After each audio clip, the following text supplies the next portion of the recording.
Welcome to the Gus Alva Perspective, a videocast that looks at elevating the concept of gratitude and abundance over the mindset of fear and scarcity. As a board certified psychiatrist, it's not a bad idea to have an inspirational point of view in which we can share some psychiatric angles. The theme that I'd like to touch on today is making yourself uncomfortable. And this might sound like an odd thing, but embracing discomfort can certainly be a pathway to growth across life. And what I'm hoping to do through this video cast is to explore how discomfort is oftentimes seen as something to avoid, a state that disrupts our sense of security and well-being. However, intentionally making ourselves feel uncomfortable can be a powerful catalyst for transformational growth. So let's see how we go about doing that. And let's first explore what happens in our own person. Uh, a very easy way of making yourself uncomfortable is to face fears. Facing your fears head on, whether it's public speaking or trying out a new activity or confronting personal anxieties, will help build resilience and self confidence. And each encounter with discomfort will diminish the power that previous thing held over us.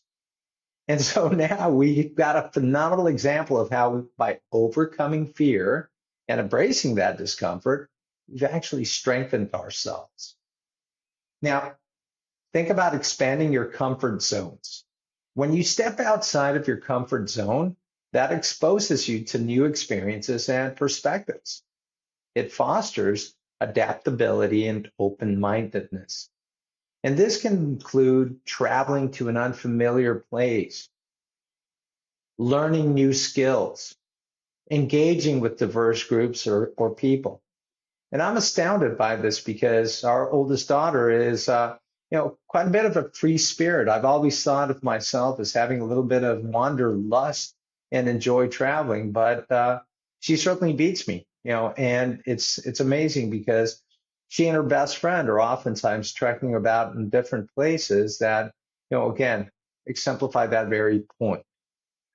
Building resilience, super important. When we think of discomfort, it oftentimes accompanies challenges and setbacks. And by embracing these moments rather than avoiding them, we basically cultivate resilience. I can't tell you how many times I've gotten up early in the morning thinking, I just want to lay in bed.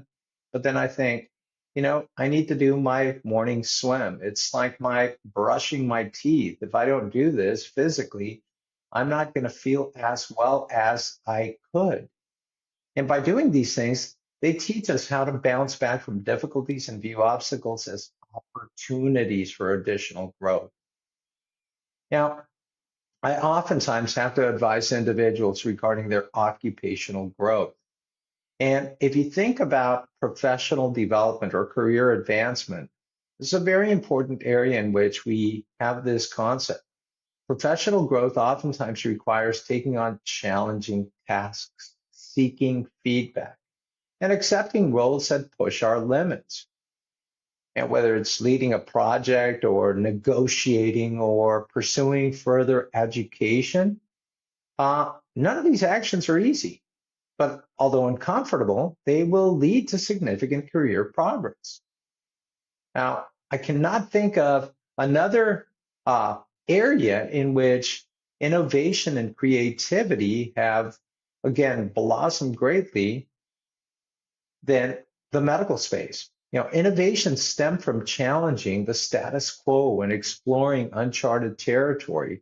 That's why for close to 30 years, I've been involved in investigational research in the neuropsychiatric space. But again, the discomfort of not knowing how to fix a problem is something that then helps create, again, that fuel, and that discomfort then is a natural part of the process of, taking additional risks and potentially learning from failure and embracing the discomfort of not knowing and trying to create creative endeavors that lead to breakthroughs and novel solutions.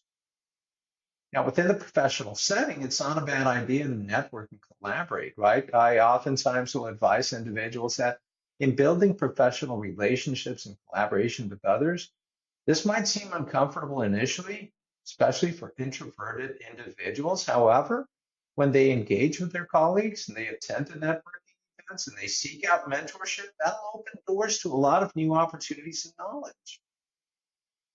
As a doctor, I always talk about physical fitness. And achieving fitness goals oftentimes requires that we push through physical discomfort.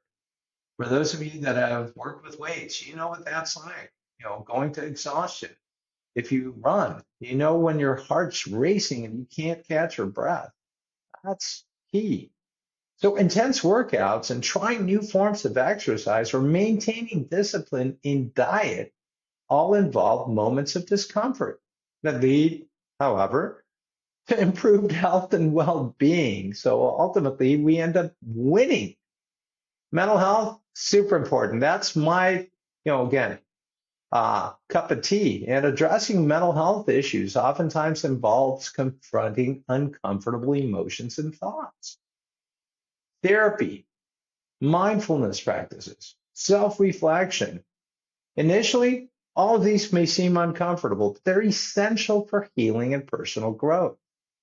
And ultimately, when we talk about lifestyles, well, remember, if somebody smokes, not a bad idea to stop.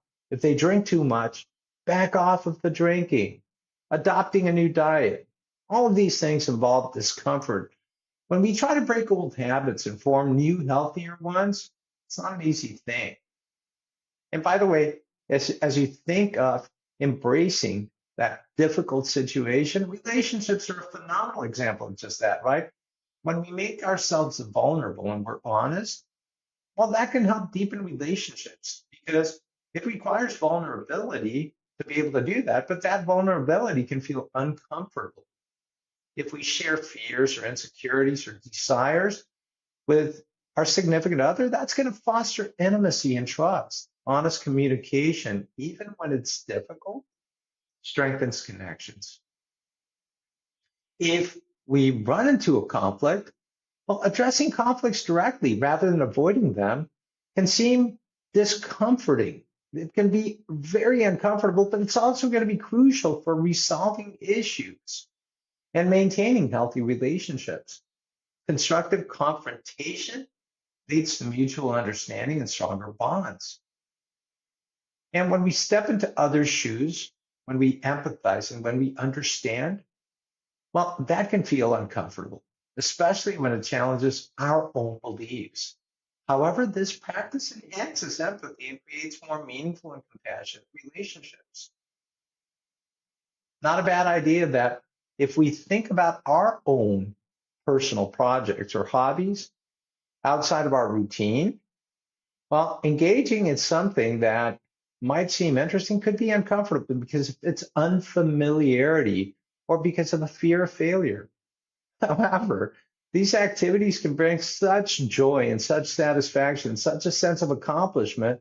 If we don't put ourselves out there, how are we to know that that was actually going to be the case? A journey of self discovery oftentimes involves exploring uncomfortable truths about ourselves. None of us is perfect. If we question our motivations and confront our past experiences, this process is essential for authenticity in our lives and personal fulfillment. And by the way, living authentically is so important. You need to be true to yourself, even when it means going against societal norms or expectations. This can seem uncomfortable, but it'll lead to a more fulfilling and genuine life. So as you'll see, while discomfort is oftentimes unpleasant, when seen in the light of abundance and gratitude, this is a powerful driver of growth and improvement across various facets of our lives. And by intentionally embracing discomfort, we can overcome fears, we can expand our horizons, we can build resiliency, and we can achieve personal and professional success. Now, this approach requires a lot of courage and perseverance, but ultimately will lead to a richer, more fulfilling life. And so, as you know, through this video cast, we saw the whole concept of embracing discomfort as being transformative from being a concept of a barrier into a bridge of enhancing our overall potential. With that said, I thank you for joining us on the Gus Alva Perspective on this thematic that we addressed today of making yourself uncomfortable. Hope you have a great rest of the day.